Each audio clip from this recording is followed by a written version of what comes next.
Assalamualaikum warahmatullahi wabarakatuh. Perkenalkan, kami dari tim Universitas Diponegoro dengan saya Fahmi Muhammad Sidki dan teman saya Hendrianto Arif Hidayat dan Ibrahim Khairuna Siregar. Di sini kami membawa sebuah karya tulis ilmiah dengan judul Aplikasi Health Sense dalam melakukan diagnosis awal penyakit di Rumah Sakit Nasional Diponegoro RSND Semarang. Kesehatan merupakan sarana penting untuk dapat hidup secara produktif. Hal tersebut membuat kesehatan masuk dalam tujuan berkelanjutan SGDS ketiga. Selain itu, kesehatan juga memiliki peran penting dalam mendukung percepatan pembangunan nasional. Salah satu upaya pemerintah untuk menjamin kesehatan masyarakat adalah bekerja sama dengan BPJS Kesehatan. Melalui BPJS ini, masyarakat dapat melakukan pengobatan secara gratis dengan Kartu Indonesia Sehat atau bisa disebut dengan KIS. Pada tahun 2018, tercatat jumlah penduduk yang dicakup asuransi kesehatan atau sistem kesehatan sebanyak 79,44%. Namun, fasilitas ini belum dapat dimanfaatkan masyarakat secara optimal, utamanya untuk medical check-up, dikarenakan BPJS tidak mengakomodasi biaya tersebut. Apabila medical check-up dilakukan atas keinginan pribadi atau tanpa rujukan dokter, dengan kata lain, masyarakat harus membayar untuk melakukan medical check-up secara rutin. Selain itu, faktor lain yang muncul adalah sikap acuh terhadap keluhan yang dialami dan sikap malas yang didukung dengan tuntutan pekerjaan lain yang dirasa lebih penting untuk dilakukan. Hal tersebut membuat masyarakat sering menduga-duga sendiri kondisi kesehatannya dan akhirnya mengkonsumsi obat warung yang belum jelas dosis dan efeknya. Upaya yang sebelumnya pernah dilakukan adalah dengan menciptakan sesuatu yang praktis, seperti aplikasi kesehatan. Contohnya adalah Halodoc, Halo Dokter, Klik Dokter, dan lain sebagainya. Namun, aplikasi-aplikasi tersebut belum cukup akurat, karena hanya dapat mendiagnosis berdasarkan data kualitatif dari keluhan pasien. Lalu, bagaimana solusi permasalahan tersebut?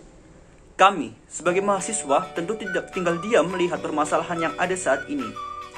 Oleh karena itu, kami, tim dari Universitas Diponegoro, menciptakan sebuah aplikasi dengan nama Health Sense. Health Sense memiliki dua buah alat, yaitu yang pertama, Smartwatch Health Sense, dan yang kedua, aplikasi Health Sense pada Android. Yang pertama adalah Smartwatch Health Sense. Memiliki fitur kesehatan yang sama dengan smartwatch pada umumnya, yaitu seperti deteksi detak jantung, deteksi tekanan darah, kadar kalori dalam tubuh, dan penghitung langkah kaki. Selain itu, Smartwatch Health Sense juga memiliki fitur tambahan berupa pengukur suhu tubuh pengguna. Dengan berbekal sensor inframerah GY906 MLX90614 ESF, Smartwatch Health Sense dapat mengukur suhu tubuh pengguna dengan akurasi hingga 90%. Alat kedua adalah aplikasi Health Sense. Aplikasi ini merupakan pusat integrasi data dari Smartwatch Health Sense sebelumnya, di mana seluruh data yang terekam oleh sensor pada smartwatch akan dikirimkan ke aplikasi Health Sense pada Android melalui perantara Bluetooth. Selain sebagai pusat integrasi data, aplikasi ini juga memiliki fitur diagnosis penyakit yang canggih. Fitur diagnosis pada aplikasi ini tidak hanya berdasarkan pada kuesioner dan gejala yang diisi oleh pengguna, namun juga didasarkan pada data smartwatch yang digunakan oleh pengguna tersebut, baik itu suhu tubuh pengguna, tekanan darah, maupun detak jantung pengguna. Melihat keadaan pandemik saat ini, kami juga menambahkan fitur diagnosis untuk dapat mendiagnosis penyakit COVID-19. Fitur ini dapat mendiagnosis gejala COVID-19 dengan menggunakan kuesioner yang diisi oleh pengguna. Untuk menghindari kesalahan diagnosis, fitur ini juga dapat membedakan gejala COVID-19 dengan gejala psikosomatis. berdasarkan pada pertanyaan yang dapat membedakan gejala COVID-19 dengan gejala psikosomatis, serta jumlah detak jantung pada pengguna melalui sensor pada smartwatch. Keempat buah sensor yang ada pada smartwatch HealthSense yaitu yang pertama, sensor inframerah GY906MLX90614ESF sebagai sensor suhu tubuh. Yang kedua, sensor MPX2050GP sebagai sensor tekanan darah. Yang ketiga, heart rate sensor sebagai sensor detak jantung. Dan yang terakhir yaitu accelerometer sensor atau ADXL335 sebagai sensor langkah kaki. Keempat data dari sensor tersebut akan dikirimkan kepada aplikasi HealthSense pada Android melalui Bluetooth.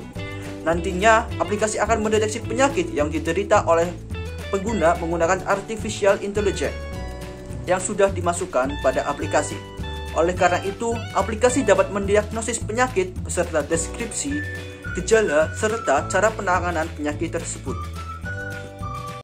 Metode penulisan. Metode penulisan yang kami gunakan ada 3, yaitu metode pengujian alat, metode pengumpulan dan pengolahan data, serta metode analisis data. Yang pertama adalah metode pengujian alat. Metode pengujian alat yang dilakukan adalah metode black box testing.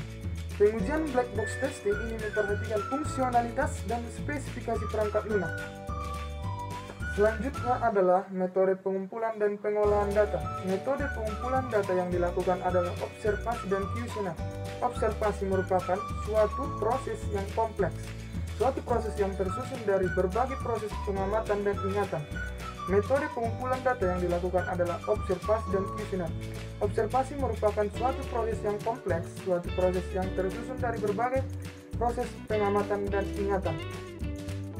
Yang terakhir adalah metode analisis data. Metode analisis yang digunakan adalah teknik analisis skala Likert. Proses analisis ini digunakan untuk menghitung data variabel terdiri dari fungsionality, efisiensi, usability, dan portability. Perhitungan yang digunakan untuk mengolah data hasil instrumennya itu perhitungan nilai rata-rata dan perhitungan persentase skor tiap variabel.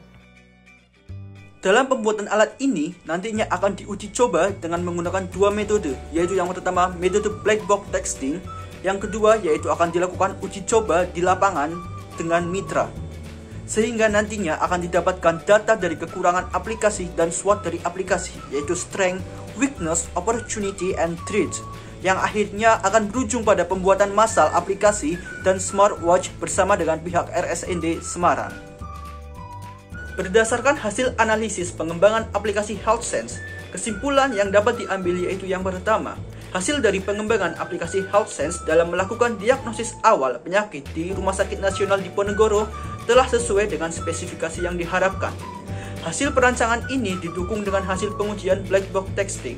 Yang kedua, aplikasi HealthSense dapat dijadikan solusi untuk memberikan kemudahan masyarakat dalam melakukan medical check-up secara praktis, mudah, dan hemat waktu. Melalui gelang sensor yang dapat dipakai kapanpun, masyarakat dapat memantau kesehatannya lewat aplikasi HealthSense. Setelah menganalisis aplikasi HealthSense, penulis memiliki pemikiran dan saran untuk pengembangan lebih lanjut, yakni yang pertama, alat pengukur data kuantitatif dikembangkan lebih banyak sehingga data yang diperoleh akan lebih banyak dan diagnosis dapat dilakukan lebih mendalam dengan cakupan data penyakit yang lebih luas. Yang kedua, implementasi berkelanjutan bersama Rumah Sakit Nasional Diponegoro sehingga aplikasi HealthSense dapat terus berkembang dan bermanfaat bagi masyarakat sekitar. Yang ketiga yaitu dibutuhkan bantuan dana dan dukungan pihak terkait. Dengan pengujian dan pembuktian yang dilakukan diharapkan teknologi HealthSense dapat diterima oleh masyarakat dan mendapatkan hak paten.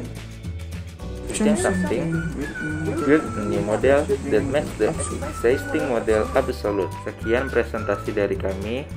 Kurang lebihnya kami mohon maaf. Assalamualaikum warahmatullahi wabarakatuh.